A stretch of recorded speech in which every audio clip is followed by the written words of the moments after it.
Bonjour à tous, c'est Lou Pronos et aujourd'hui on se retrouve pour une nouvelle vidéo et donc de nouveaux pronostics sur ma chaîne YouTube. Alors pour ceux qui ne me connaissent pas, Lou Pronos c'est une entreprise spécialisée dans les paris sportifs et plus précisément dans le domaine du tennis. On essaye de vous lâcher des pronostics tous les jours et que ce soit le plus safe possible. Donc voilà, j'espère juste que vous kiffez et n'hésitez pas à vous abonner et à activer la cloche des notifications pour recevoir tous les pronostics en temps et en heure. Alors, pour aujourd'hui, j'avais donné un combiné qui était, donc sur YouTube, hein, j'avais donné un combiné qui était la victoire de Stephens côté 1,35 quand je l'ai donné, fois la victoire de Marash-O et Pavic. Donc voilà, ça passe tranquillement, on encaisse, j'avais conseillé une mise de 100 euros, ça nous avait fait une cote à 1,50, donc voilà, plus 50 euros, ça nous rattrape les pertes d'hier. Donc voilà, j'avais donné aussi un petit match à jouer sur Snapchat qui était en double, hein, la victoire de Barrère et Ali, c'était passé tranquillement. Donc voilà, ça c'est fait. Pour demain, les matchs sont assez compliqués. Franchement, j'ai pas de grosse confiance. Tout est assez chaud. Del Potro, depuis qu'il m'a fait le match là, du 3-2 face à Nishioka, 3-7-2, franchement, j'ai plus trop confiance. Il me fait un peu peur. Kachanov Klizan, bon voilà, la cote, franchement, ça vaut pas le coup. Tous les matchs, il n'y a aucune cote qui vaut le coup. Je trouve Koric super dur à pronostiquer. Koric, j'aime pas du tout le jouer, il est trop irrégulier. Mon fils, c'est jouable, mais bon, pour la cote, franchement, j'ai pas envie de le donner. Donc voilà, et puis les filles, je suis pas trop fort chez les filles, voilà, il y a juste quelques meufs que je connais, mais voilà. Donc, j'ai quand même repéré deux, trois petits matchs. Le premier match, j'ai pas fait de grosse analyse parce qu'il est tard. J'ai même pas fait du tout d'analyse, c'est juste par là, je m'y connais très très bien au tennis. Le premier match, c'est le match opposant Fognini et Bautista Agut. Donc Fognini 12e mondial et Bautista Agut 21e mondial. Les deux, ils se connaissent très bien, hein. Ils ont 10 matchs joués ensemble depuis 2010. Sur terre battue, par contre, seulement 2 matchs et 2 victoires pour Fognini, dont une en 2017. Donc voilà, Fognini, ça joue très très bien en ce moment. Jeu offensif, agréable à voir jouer, franchement c'est très fort. Et en face, Bautista Agut, voilà, un des meilleurs joueurs au monde, franchement il est très régulier ce mec.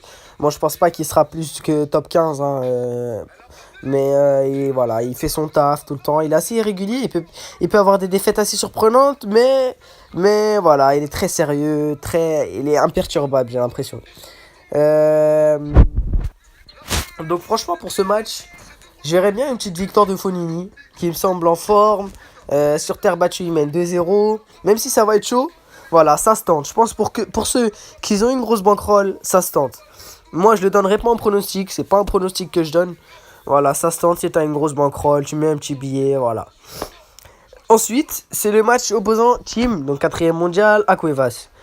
Donc voilà, je suis allé voir Team jouer. Franchement, c'est impressionnant. Ça joue grave, l'intensité qu'il met, c'est incroyable. Mais il a quand même pris. Il a perdu un set dans ses 2 matchs et je vois qu'il avait quelques petites failles quand même.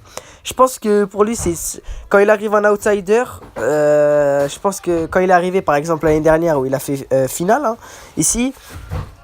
Il avait beaucoup de moins de pression. Mais maintenant qu'il est 4e mondial, il doit assumer cette pression et surtout qu'il a une finale à défendre ici. Du coup, je pense que ça a été un petit peu dur d'assumer ça. Donc comme je viens de le dire, on a réussi à lui prendre 2 sets dans ces 2 matchs. Un set dans ces 2 matchs, pardon. Et je pense que Cuevas, il joue super bien ici sur cette surface.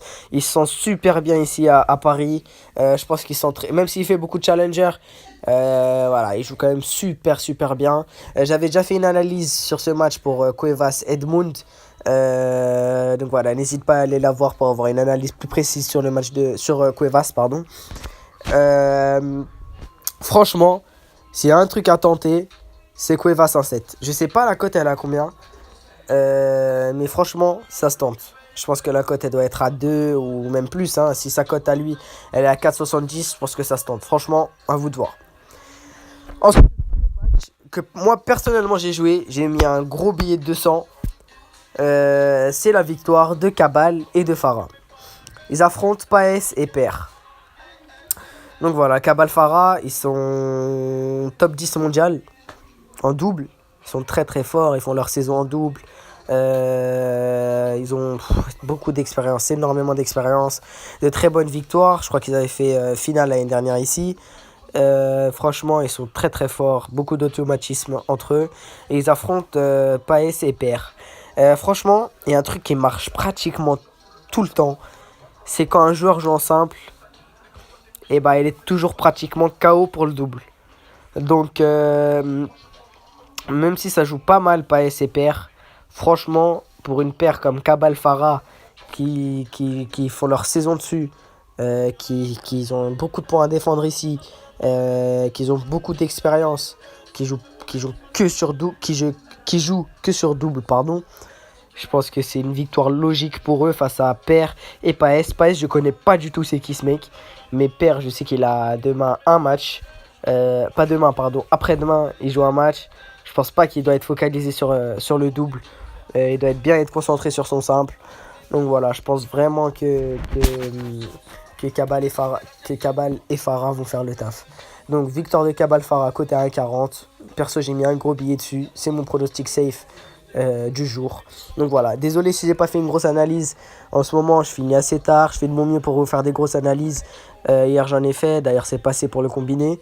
J'espère pour aujourd'hui mon pronostic. Donc Cabal Farah va passer. Je m'excuse encore si j'ai pas pu faire une grosse analyse précise comme d'habitude. Je vais essayer de faire mon max pour en faire tous les jours. Donc voilà, n'hésite pas à liker la vidéo si elle t'a plu. Franchement, ça me ferait plaisir. N'hésite pas à t'abonner, à activer la cloche des notifications pour recevoir tous mes prochains pronostics en temps et en heure. Et voilà, je vous souhaite une très bonne soirée.